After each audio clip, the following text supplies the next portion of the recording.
I'll start my next story by saying something that will further trigger China's wolf warriors. China's dream of keeping Taiwan under its control is fast fading. Taiwan is getting international support and praise for its response to this pandemic. Just 440 cases and 7 deaths. This is Taiwan's story of the Wuhan virus. 440 cases, 7 deaths. Taiwan has been a winner, no doubt, and it can help the world. It's time the world acknowledged this fact. This island state's exclusion from the World Health Assembly will only undermine global efforts. It already has, tremendously. A bill has been introduced in the US Congress now. It says that Taiwan's exclusion from the World Health Organization undermined global information sharing. This report has been published by the US-China Economic and Security Review Commission, the USCC. It states what we've been saying for the longest time. Let me read out some excerpts. Had the WHO allowed Taiwan's health experts to share information in early January, governments around the world could have had complete information on which to base their public health policies. The WHO's suppression of information provided by Taiwan and the delayed issuance of its own guidance undermined the national security of the very member states, trusting it for authoritative public health guidance. It couldn't have been put in better words. So how much does this report matter? A lot if you go by the recent developments. There have been growing calls in recent weeks for Taiwan's inclusion, not only from the United States, but from the European Union, from Australia, New Zealand, even Japan. A growing number of nations want Taiwan to attend the WHO's World Health Assembly session. The session begins next week. And you know who has an important role to play in this? India.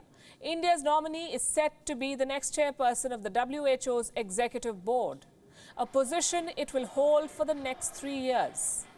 The question is, what is India's strategy?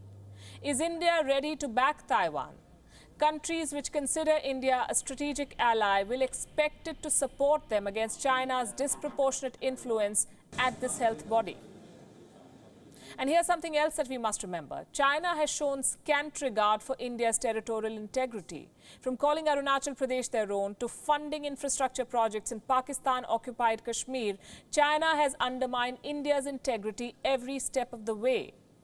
Is India ready to pay back in kind? Just this Monday, India's External Affairs Minister S. Jaishankar attended a 7-nation virtual meeting of foreign ministers. This meeting was convened by the US Secretary of State Mike Pompeo. Reports indicate that the meeting was part of Washington's efforts to gain support for changes at the World Health Organization. The MEA has declined to comment on whether Taiwan was discussed. But India's strategy will be one to watch out for. Is this what's bothering China? And does this explain China's growing belligerence? It has been throwing one tantrum after another in the build-up to this WHO session. The Chinese embassy spokesperson, wolf warrior if I may, Ji Rong, has launched salvos of persistent tweets in recent days. Tweets aimed at reminding India and certain Indian media, quote unquote, certain Indian media, that Taiwan is an inalienable part of China. The Chinese embassy in New Delhi wants India to adhere to the One China principle because apparently it is a quote-unquote, their words, widely accepted universal consensus of the international community. A universal consensus. Are they even following the news? The voices of support for Taiwan are growing by the day. Global backlash against China is building by the day. India will soon have an important role to play. A balancing act is not advised. India must back Taiwan.